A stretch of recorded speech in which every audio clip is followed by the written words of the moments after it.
Yağmur kazandı. Yağmur kazandı. 8-7.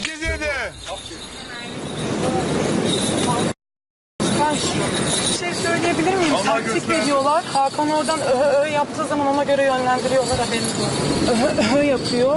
O da ben kendim duyduğum için söylüyorum.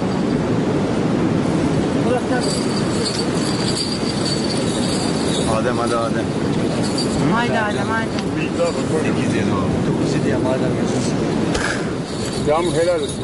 Çok iyi. Çok önemli sayı bu yani. Oyunda kaldı. Yeni fikstür mü? Yok, bir sayı daha var. Kim oynamadı? Hadi. Haydi mı? Yaptın mı? Duydun mu? Evet duydum abi. Tamam.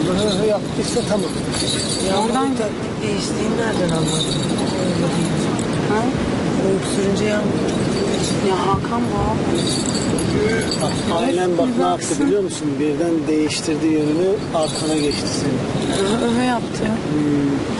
Muhtemelen o ona demiştir ki ben sana yaptım o zaman şu taraftan gel falan demiştir. Tabii yapmış mı yapmamış mı bilmiyorum da öyle cinlikleri var. Bilmiyorum, ben sadece duyduğum şeyi söylüyorum. Yani gözüm kapalı sonuçta. Daha da ediyorlar. Senin taktik verip vermediğine bakmayın. Baksana ya bir şey yok ki tertemiz.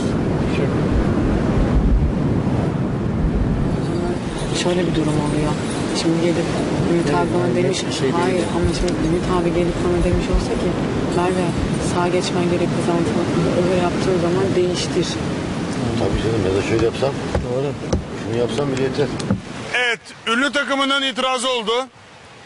Hakan'ın taktik verdiğini iddia etti ünlüler.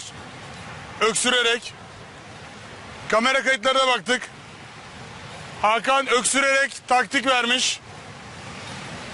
Galibiyet ünlülerin.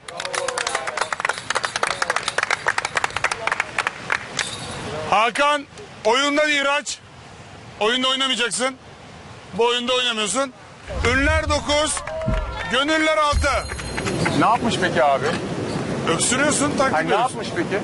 Bir şey yapmış Sen mı ya? öksürünce saldırmış.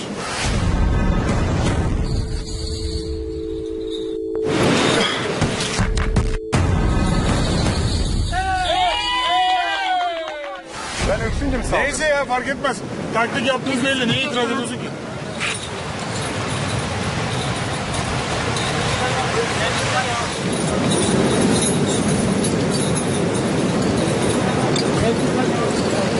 Hakan dışarı gitmiyorsun, buradasın.